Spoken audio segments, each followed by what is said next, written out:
ಇವತ್ತೇನು good Friday? ಏನು good Friday? Good Friday ಅಂದರೆ ಏನು? ಯೇಸು ಸ್ವಾಮಿನ ಶಿಲ್ವೆ ಮೇಲೆ ಹಾಕಿದ್ದು ದಿನ. ಅದು ಯೇಸು ಸ್ವಾಮಿನ ಏನಕ್ಕೋಸ್ಕರ ಯೇಸು ಸ್ವಾಮಿನ ಸತ್ತ ಮೇಲೆ ಶಿಲ್ವೆ ಮೇಲೆ ಹಾಕಿದ್ದೀರಾ? ಇಲ್ಲ, ಸತ್ತ ಮೇಲೆ ಶಿಲ್ವೆ ಮೇಲೆ ಹಾಕಿಲ್ಲ. ಯೇಸು ಸ್ವಾಮಿನ ಶಿಲ್ವೆ ಮೇಲೆ ಹಾಕಿದ್ರಾಗ ಜೀವ ಇರುವಾಗಲೇ ಯೇಸು ಸ್ವಾಮಿನ ಶಿಲ್ವೆ ಮೇಲೆ ಹಾಕಿ ಆ ಶಿಲ್ವೆ ಮೇಲೆ ಕೂಡ ಮಾತಾಡಿದಂಥ ಮಾತು, ಎರಡು ಮಾತು ಕೇಳಿದ್ದೀನಿ. ಮತ್ತು ಆಗೋರು ಅಂತ ಶಿಲ್ವೆ ಮೇಲೆ ಇದ್ದರೂ ಕೂಡ ಯೇಸು ಸ್ವಾಮಿ ಏನು ಮಾಡಿದ್ರು, ಒಂದೊಂದು ಮಾತು ಮಾತಾಡಿದಂಥ ಮೂರನೇ ಮಾತು ತನ್ನ ತಾಯಿಗಾಗಿ ಮಾತಾಡಿದ್ದಾರೆ. ಅಮೂಲ್ಯವಾದ ಮಾತಾಡಿದ ಮಾತು ಮೂರನೇ ಮಾತು ಯೋಹನ 9:26 ಓದಿಕೊಂಡು.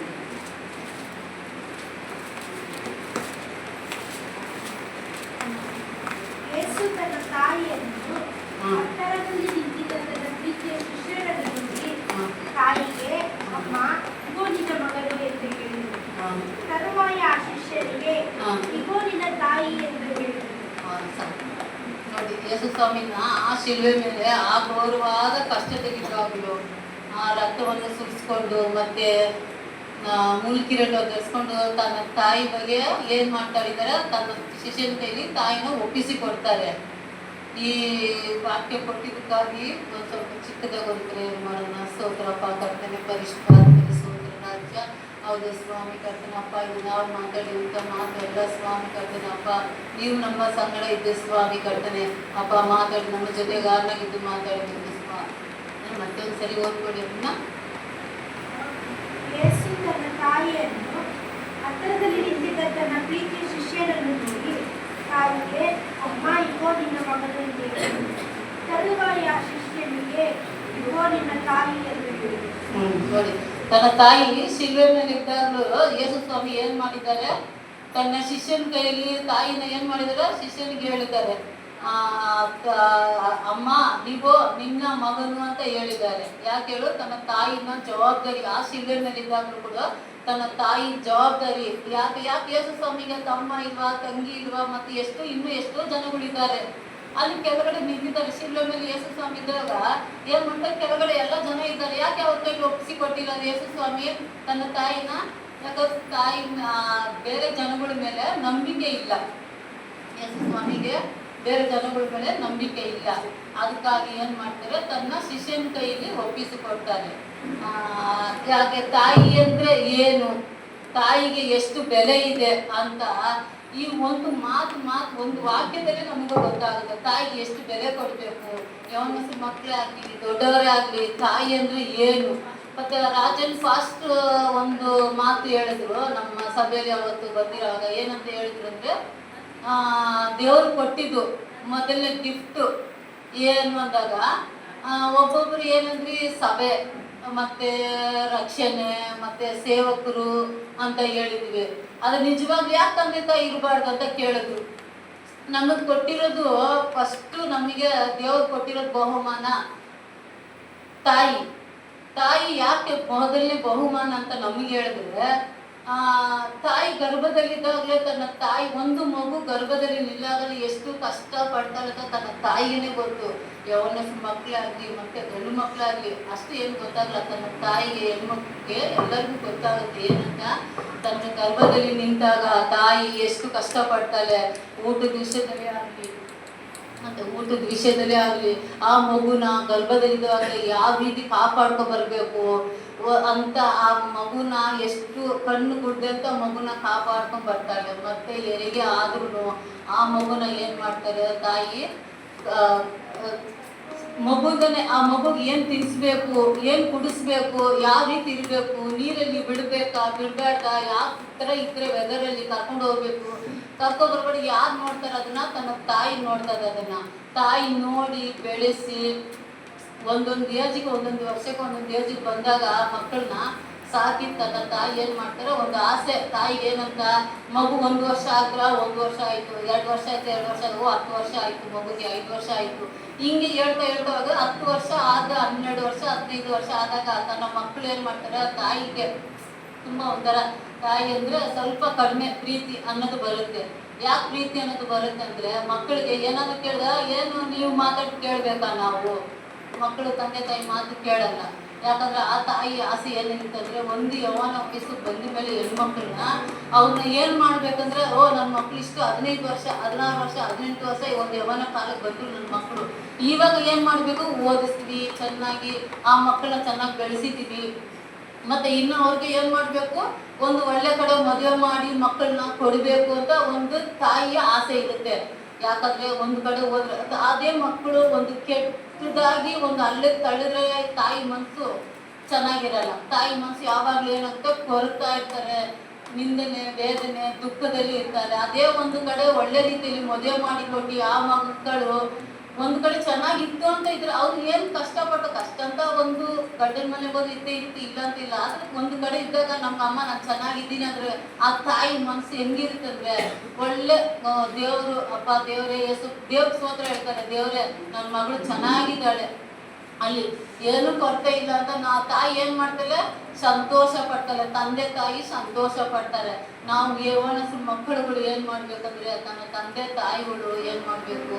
ಆ ಮಕ್ಕಳ ಮಾತಿಗೆ ಬಿದ್ದರೆಯಾಗಿ ನಡಿಬೇಕು. ಮಕ್ಕಳಿಗೆ ಯಾವ ರೀತಿ ಯಾವ ಕಷ್ಟಪಟ್ಟು ನಮ್ಮನ್ನ ಬೆಳೆಸಿದ್ದಾರೆ ಅಂತ ನೋಡ್ಕೊಂಡು ಅದೇ ರೀತಿಯಲ್ಲಿ ಮಕ್ಕಳುಗಳು ಯೌವನಸ್ಸು ಮಕ್ಕಳು ತನ್ನ ತಾಯಿ ಮಾತಿಗೆ ಸ್ವಲ್ಪ ಮಾರಿ ನಡಿಬೇಕು. ದೇವ್ರಿಗೂ ಭಯ ಭಕ್ತಿಯಿಂದ ಇರ್ಬೇಕು. ಅದೇ ತರ ತಂದೆ ತಾಯಿಗೆ ಫಸ್ಟು ಭಯ ಇರಬೇಕು. ಒಂದು ತಾಯಿ ಬೈತಾರೆ ನಮ್ಮನ್ನ ಅಂತಾರಂದ್ರೆ ಸುಮ್ಮನೆ ಅಲ್ಲ, ಏನಕ್ಕಂದ್ರೆ ಅದು ನಿಮ್ಗೆ ಒಳ್ಳೆದಕ್ಕೆ ಬೈಯೋದು. ನಿಮ್ಗೆ ಏನಕ್ಕೆ ಬೈತಾರೆ ತಾಯಿ? ಸುಮ್ಮನೆ ಬೈಯಕ್ಕೆ ಅವ್ರೇನು ಹುಚ್ಚ ಏನಿಲ್ವಲ್ಲ, ಏನು ಬೈತಾರಂದ್ರೆ ನೀವು ಒಳ್ಳೆ ಮಾರ್ಗ ನಡಿಬೇಕು, ನೀನು ಒಳ್ಳೆ ದಾರಿ ನಡಿಬೇಕು. ತನ್ನ ತಾಯಿಗೆ ಅದು ಒಂದೇ ಆಸೆ ಇರೋದು. ಅದರಿಂದನೇ ಏನು ಮಾಡಬೇಕು? ತನ್ನ ಮಕ್ಕಳುಗಳು ಯೌವನಸ್ಸು ಮಕ್ಕಳುಗಳು ತಾಯಿ ದಿನ ಯಾರು ನೋಯಿಸ್ಬೇಡ್ರಿ, ತಂದೆ ತಾಯಿ ಮನಸ್ಸಿಗೆ ಕೆಡಿಸ್ಬೇಡ್ರಿ. ಒಂದು ಟೈಮಲ್ಲಿ ನಮ್ಮ ಅತ್ತೆ ನಮ್ಮ ಯಜಮಾನ್ರಿಗೆ ಯಾವಾಗಲೂ ಜಗಳ ಬರೋದು ಅಮ್ಮ ಮಗನಿಗೆ. ಅವಾಗ ಅವ್ರು ಏನು ಮಾಡೋರು ಗೊತ್ತಾ? ನಮ್ಮ ಯಜಮಾನ್ರು ಇರೋದೇ ಕೆಟ್ಟದಾಗಿ ಮಾತಾಡ್ಬಿಡೋರು ನಾವು ಅವ್ರ ಅಮ್ಮನ್ನ. ಅವಾಗ ಅವರು ತುಂಬಾ ನೊಂದ್ಕೊಂಡ್ಬಿಡೋರು. ನಮ್ಮ ಅತ್ತೆ ತುಂಬಾ ನೊಂದ್ಕೊಂಡ್ಬಿಡೋರು. ಆದ್ರೆ ತುಂಬಾ ಪ್ರೀತಿ ಅಂದ್ರೆ ಇಬ್ರು ಮಕ್ಕಳಿಗಿಂತ ನನ್ನ ಗಂಡನೇ, ಅವ್ರ ಚಿಕ್ಕ ಮಗನೇ ತುಂಬಾ ಪ್ರೀತಿ ಜಾಸ್ತಿ, ಲಾಸ್ಟ್ ಕೊನೆಯವರು ಅಂತ. ಆದ್ರೆ ಅವ್ರಿಂದಲೇ ಕೊನೆಗೆ ತುಂಬಾ ಹೋರಾಟ, ತುಂಬಾ ಜಗಳ ಹೊಡೆತ ಎಲ್ಲ ಮಾಡೋರು. ಅವರು ಏನಂದ್ರೆ ಹೊಡೆಯೋದೆಲ್ಲ ಮಾಡ್ಬಿಟ್ಟಿದ್ರು.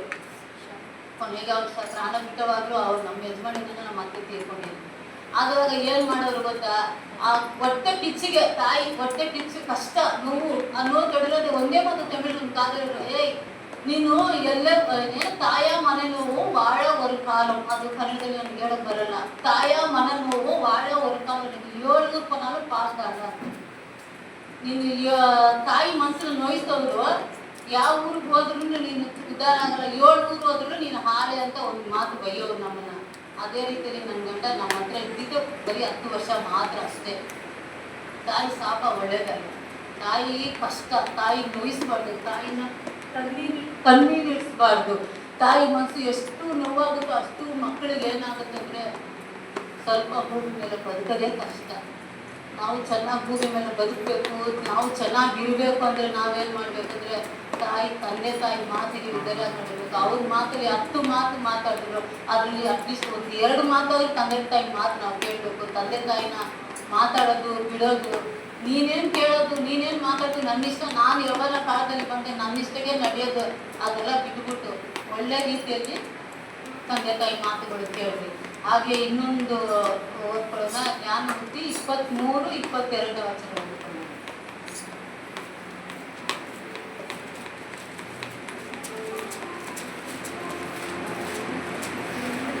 ತಂದೆಯ ಮಾತು ಉಪ್ಪಿನಲ್ಲಿಯೂ ತಾಯಿಯನ್ನು ಅಸಹ್ಯ ಮಾಡಬೇಕು. ನೋಡಿ ಸಾಕು. ಎತ್ತ ತಾಯಿ ಏನ್ ಮಾಡ್ಬೇಕಂತೆ ಮಕ್ಕಳುಗಳು ಉಪ್ಪಿನಲ್ಲಿನೂ ಅಸಡ್ಡೆ ಮಾಡಬೇಡ್ರಿ. ಯಾಕಂದ್ರೆ ಈ ಕಾಲದಲ್ಲಿ ಹೆಂಗಂದ್ರೆ ಅವಾಗ ನಮ್ಮ ಕಾಲದಲ್ಲಿ ಯಮನ ಕಾಲದಲ್ಲಿ ತಂದೆ ತಾಯಿ ಎಷ್ಟೇ ಕಾಯಿಲೆ ಎಷ್ಟೇ ರೋಗಗಳು ಎಷ್ಟೇ ಇದ್ರು ಅಂದ್ರೆ ಆ ಮಕ್ಕಳುಗಳೇ ಇಟ್ಕೊಂಡು ತಂದೆ ತಾಯಿನ ಅವ್ರು ಸಹಾಯ ಗಂಟ ಸತ್ಕಾರ ಮಾಡಿ ಮುಗಿಸೋರು ನಮ್ಮ ಕಾಲಕ್ಕೆ. ಆದ್ರೆ ಇವಾಗ ಇದ್ರಲ್ಲಿ ಏನಾಗಿದೆ ಅಂದ್ರೆ ತಂದೆ ತಾಯಿಗಳನ್ನ ಒಂದು ಸ್ವಲ್ಪ ಏಜ್ ಬಂದ ಮೇಲೆ ಒಂದು ಮದುವೆ ಮುಂಚೆ ಅವರು ಮಕ್ಕಳು 2 ಮಕ್ಕಳು 3 ಮಕ್ಕಳು ತಂದೆ ತಾಯಿಯಾಗಿ ಆದ್ರಾಗ ಏನಾಗ್ತಂದ್ರೆ ಮಕ್ಕಳು ತಾಯಿನ ತುಂಬಾ ಅಸಡ್ಡೆ ಮಾಡ್ತಾರೆ. ಇವಾಗ ತಾಯಿನ ಅಸಡ್ಡೆ ಮಾಡ್ತಾರೆ, ತಾಯಿ ಮಾತು ಕೇಳಲ್ಲ. ಅವಾಗ ಏನ್ ಮಾಡ್ತಾರೆ, ತಾಯಿ ಮನಸ್ಸು ತುಂಬಾ ನೋವಾಗುತ್ತೆ. ಆ ನೋವಾದಾಗ ಅವ್ರು ಏನ್ ಮಾಡ್ತಾರೆ, ತುಂಬಾ ಕಷ್ಟದಲ್ಲಿರುವಾಗ ಅವ್ರು ಹೇಳ್ತಾರೆ, ಇವಾಗ ಹಾಸ್ಟೆಲ್ ಆಶ್ರಮ ಇವಾಗ ಬೇಕಾದಷ್ಟು ಹೋಮ್ಗಳೆಲ್ಲ ಇದೆ ಕರ್ಕೊಂಡೋಗಿ ಬಿಡೋಕೆ. ಏನ್ ಮಾಡ್ಬಿಡ್ತಾರೆ, ಕರ್ಕೊಂಡೋಗಿ ಹೋಮಲ್ಲಿ ಬಿಟ್ಬಿಡೋಣ, ಹಾಸ್ಟೆಲ್ ಬಂದು ಬಿಡೋಣ, ಅನಾಥಾಶ್ರಮ ಕರ್ಕೊಂಡೋಗಿ. ಯಾಕೆ ಅದ್ರ ಮಾರ್ಕೆಟಲ್ಲಿ ಒಂದ್ ಕಡೆ ಮೆಜೆಸ್ಟಿಕ್ ಬಸ್ ಸ್ಟಾಪ್ ಅಲ್ಲಿ ನೋಡ್ರಿ ಎಷ್ಟೋ ತಾಯ್ತನ್ನ ಕರ್ಕೊಬಂದು ಮಕ್ಳಿಗೆ ಬಿಟ್ಟು ಹೋಗ್ತಾರೆ. ಅಮ್ಮ ಕರ್ಕೊಬಂದ್ಬಿಟ್ಟು ಏನ್ ಮಾಡ್ತಾರೆ, ಇಲ್ಲಿರು ನಾನು ಬರ್ತೀನಿ, ಆ ತಗೋಬರ್ತೀನಿ ಇದು ತಗೋಬರ್ತೀನಿ, ಮಕ್ಕಳನ್ನ ತಾಯಿನ ಬಿಟ್ಬಿಟ್ಟು ಹೋಗ್ಬಿಡ್ತಾರೆ ಮಕ್ಕಳುಗಳು. ಯಾಕೆ ಬಿಟ್ಬಿಟ್ಟು ಹೋಗ್ತಾರೆ ಅಂದ್ರೆ ಮಕ್ಕಳು ನೋಡಕ್ಕಾಗಲ್ಲ, ಕಷ್ಟ, ದುಡ್ಡಿನ ಅವಸ್ಥೆ ಕಡಿಮೆ ಆಗುತ್ತೆ. ಅಯ್ಯೋ ಅವ್ರನ್ನ ಯಾರು ನೋಡ್ತಾರೆ, ಅವ್ರನ್ನ ಅವ್ರಿಗೆ ಕಾಯಿಲೆ ಬಿದ್ದಿದ್ದಾರೆ, ಆಸ್ಪತ್ರೆಗೆ ಕರ್ಕೊಂಡು ಹೋಗ್ಬೇಕು, ಅವ್ರನ್ನ ಯಾರು ನೋಡೋರು, ನಮ್ಮ ಕೈಲಿ ಓಡಾಡಕ್ಕಾಗಲ್ಲ, ನಮ್ಗೆ ತಿರ್ಗಾಡಕ್ಕಾಗಲ್ಲ, ನಮ್ಮ ಕೆಲಸ ಕಾರ್ಯಲ್ಲಿ ಎಷ್ಟು ಹೋಗುತ್ತೆ ಅಂತ ಜನಗಳು ತಿಳ್ಕೊಂಡು ಏನ್ ಮಾಡ್ತಾರೆ ಅಂದ್ರೆ ಕರ್ಕೊಂಡೋಗಿ ಎಲ್ಲಿ ಬೇಕಾದ್ರೆ ಬಿಟ್ಬಿಡ್ತಾರೆ. ಯಾಕೆ ಆಸ್ತಿ ಅಂತಸ್ತು ಜಾಸ್ತಿ ಇರೋರು ತನ್ನ ತಂದೆ ತಾಯಿನ ಕೊಲೆ ಮಾಡೋರು ಇದ್ದಾರೆ, ತಂದೆ ತಾಯಿನ ಏನ್ ಮಾಡ್ತಾರೆ, ಕೊಲೆ ಮಾಡೋರು ಇರ್ತಾರೆ. ಆ ರೀತಿ ಆಗೋದು ಬೇಡ. ಮಕ್ಕಳುಗಳು ಬೇಕಾದ್ರೆ ಬೇರೆಯವರು ಬೇಡ. ಶಿವಮ್ಮ ಸಿಸ್ಟರ್ ಬಗ್ಗೆ ಒಂದು ಚಿಕ್ಕದಾಗ ಒಂದು ಸಾಕ್ಷಿ ಹೇಳೋಕೆ ನಾನು ಇಷ್ಟಪಡ್ತೀನಿ. ಶಿವಮ್ಮ ಸಿಸ್ಟರ್ ಏನ್ ಮಾಡ್ತಾರೆ ಅಂದ್ರೆ, ಶಿವಮ್ಮ ಸಿಸ್ಟರ್ ಅವ್ರ ಅಮ್ಮ ತುಂಬಾ ವಯಸ್ಸಾಗಿದ್ದಾಗ ಅವ್ರ ತಾಯಿನ ಏನ್ ಮಾಡಿದ್ರು, ಕಾಯಿಲೆ ಬಿದ್ದಿದ್ರೆ ಬಿಟ್ಬಿಡ್ಬೋದಾಗಿತ್ತಲ್ಲ. ಶಿವಮ್ಮ ಸಿಸ್ಟರ್ ತುಂಬಾ ಕಾಯಿಲೆ ನೋಡೋದೇ ಬೇಡ, ನಮ್ಮ ಪಾಡಿಗೆ ನಾವು ಅಪಾರ್ಟ್ಮೆಂಟ್ ಅಲ್ಲಿ ನಮ್ಮ ಅಮ್ಮ ಇದ್ರಿ ಅಂತ ಬಿಡ್ಬೋದಾಗಿತ್ತಲ್ಲ. ಯಾಕಂದ್ರೆ ಅವರು ಒಂದು ತಾಯಿ ಆಗಿದ್ದಾರೆ, ಇಬ್ಬರು ಮಕ್ಕಳಿಗೆ ಅವರು ತಾಯಿ ಆಗಿದ್ದಾರೆ. ತಾಯಿ ಆಗಿದ್ರೆ ಮಾತ್ರ ಒಂದು ಇನ್ನೊಂದು ತಾಯಿ, ನಮ್ಮ ತಾಯಿಗೆ ಏನಾಗುತ್ತೆ ಅದ್ರ ಕಷ್ಟ ಏನಂತ ಗೊತ್ತಾಗುತ್ತೆ. ಶಿವಮ್ಮ ಸಿಸ್ಟರ್ ಕಾಯಿಲೆ ಬಿದ್ದಿದ್ರು, ಮತ್ತೆ ಅವರು ತುಂಬಾ ಹುಷಾರಿದ್ದನು ಬಿದ್ರು, ಹಾಸಿಗೆನೇ ಇಡ್ತಿದ್ರು. ಈ ಹಾಸಿಗೆ ಇಟ್ಟಿರುವಾಗಲೂ ಕೂಡ ಏನ್ ಮಾಡಿದ್ರು, ಅವ್ರ ತಾಯಿನ ಆಸೆಡ ಮಾಡಿಲ್ಲ. ಅವ್ರ ತಂದೆ ಇದ್ದಾಗ ನೋಡಿಲ್ವೋ ಅದು ನಮ್ಗೆ ಗೊತ್ತಿಲ್ಲ. ಆದ್ರೆ ಅವ್ರ ತಾಯಿನ ಅವ್ರು ಎಷ್ಟು ಪ್ರೀತಿಯಿಂದ ನೋಡ್ಕೊಂಡ್ರು. ಅವ್ರ ಅಮ್ಮನ ಎಲ್ಲ ಇರೋ ಗಂಟ ಅವ್ರ ಹಾಸಿಗೆ ಬಿದ್ರು ಕೂಡ ಏನ್ ಮಾಡಿದ್ರು, ಅವ್ರ ಆಸೆಡ ಮಾಡಿಲ್ಲ. ಅವ್ರು ಏನ್ ಮಾಡಿದ್ರು, ಅವ್ರಿಗೆ ಏನ್ ಸೌಕರ್ಯ ಬಗ್ಗೆ ಅವ್ರು ಇಷ್ಟಪಟ್ಟಿದ್ದು ಕೂಡ ಒಂದು ಒಡವೆ ಕೂಡ ಏನು ಕೇಳಿದ್ರು, ಆ ಒಡವೆ ಕೂಡ ತಗ್ಸ್ಕೊಟ್ರು. ನಮ್ಮಮ್ಮ ಕೊನೆ ಪ್ರೀತಿ, ಕೊನೆ ಆಸೆ ನಾವು ತೀರ್ಸ್ಬೇಕು ಅಂತ ಏನ್ ಮಾಡಿದ್ರು, ಅದನ್ನು ಕೂಡ ಮಾಡಿ ಮುಗಿಸಿದ್ರು. ಅವರು ಅದ್ ಮಾಡಿದ್ರು. ಮತ್ತೆ ಅವ್ರ ತಾಯಿ ಯಾಕಂದ್ರೆ ಅವ್ರ ತಾಯಿಗೆ ಮಾಡಿಲ್ಲ ಅಂದ್ರೆ, ಯಾಕೆ ಅವ್ರ ಮಕ್ಕಳಿದ್ದಾರೆ. ಇವಾಗ ನಾವು ಅವ್ರ ತಾಯಿನ ನೋಡಿ ಯಾವ ರೀತಿ ನೋಡ್ತಾರಂತ ತನ್ನ ಮಕ್ಕಳು ಅವ್ರಿಗೆ ಅದೇ ತರ ನೋಡ್ತಾರೆ.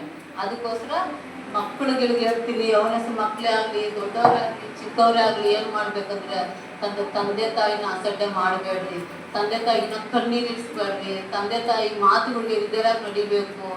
ಅದಿಗೆ ನಾನು ಕೇಳ್ತಾ ಇದ್ದೆ, ದೇವ್ರ ಹತ್ರ ಕೇಳೋದು ಒಂದೇ, ತಂದೆ ತಾಯಿ ಹತ್ರ ಕೇಳೋದು ಒಂದೇ. ನಮ್ಮ ತಂದೆ ತಾಯಿ ಏನಂದ್ರೆ, ನಮ್ಮ ತಂದೆ ತಾಯಿ ದೇವ್ರು ಅಂತೀವಿ. ದೇವ್ರು ಯಾರು ನಮ್ಗೆ? ಫಸ್ಟ್ ದೇವ್ರು ಏನು? ತಂದೆ ತಾಯಿ ನಮ್ಮ ದೇವ್ರಿಗಿಂತ ತಾಯಿಗಿಂತ ಹೆಚ್ಚು ದೇವರು ನಮ್ಮ ದೇವರು. ಏನ್ ಮಾಡ್ಬೇಕು, ಅವ್ರ ಮಾತಿಗೆ ಯಾವ ರೀತಿ ನಮ್ಮ ಈ ಒಂದು ಬೈಬಲ್ ವಚನಕ್ಕೆ ನಾವೇನ್ ಮಾಡ್ತೀವಿ, ಅಯ್ಯೋ ದೇವ್ರ ಮಾತು ಇಷ್ಟೊಂದು ಒಂದು ತುಂಬಾ ಪ್ರೀತಿಯಿಂದ ತುಂಬಾ ಆಸೆಯಿಂದ ಇಟ್ಕೋತೀವಿ, ಅಯ್ಯೋ ದೇವ್ರ ತುಂಬಾ ವಿಧಂಗ ಮಾಡ್ತೀವಿ. ಅದೇ ರೀತಿ ಏನ್ ಮಾಡ್ಬೇಕು, ನಾವು ತಾಯಿ ಮಾತಿಗೆ ಸ್ವಲ್ಪ ಬೆಲೆ ಕೊಡ್ಬೇಕು. ತಾಯಿ ಯಾವ ರೀತಿ ಹೇಳ್ತಾರೆ, ಹೆಂಗ್ ಹೇಳ್ತಾರೆ. ನಮ್ಮ ದೇವಸ್ವಾಮಿ ನೋಡಿದ ಲಾಸ್ಟ್ ಕೊನೆ ಟೈಮಲ್ಲಿ ದೇವಸ್ವಾಮಿ ಆ ಶಿಲ್ಬೆ ಮೇಲೆ ಇದ್ದಾಗ ಆ ರಕ್ತ ಸುರಿತಾ ಇದ್ದಾರೆ, ಜೀವ ಆವಾಗ ಜೀವ ಹೋಗ್ತಾ ಇರೋರು ಏನ್ ಮಾಡ್ತಾರೆ ಅಂದ್ರೆ, ಆ ಶಿಲ್ಬೆ ಮೇಲೆ ಇಟ್ಕೊಂಡು ತನ್ನ ತಾಯಿನ ಯಾರಾದ್ರೂ ಬಿಡದೆ ಏನ್ ಮಾಡ್ತಾರೆ, ತನ್ನ ಶಿಷ್ಯನ ಕೈಲಿ ತಾಯಿನ ಒಪ್ಪಿಸಿಕೊಟ್ರು. ದೇವ್ರ ಮಕ್ಕಳು ಅದೇ ರೀತಿಯಲ್ಲಿ ಏನ್ ಮಾಡ್ಬೇಕು, ನಾವು ಕೂಡ ನಮ್ಮ ತಾಯಿ ತಂದೆನೂ ಪ್ರೀತಿಯಿಂದ ನೋಡ್ಬೇಕು, ಅಸಡ್ಡೆ ಮಾಡಬಾರ್ದು. ಈ ವಾಕ್ಯ ಕೊಟ್ಟಿದ್ದಕ್ಕೆ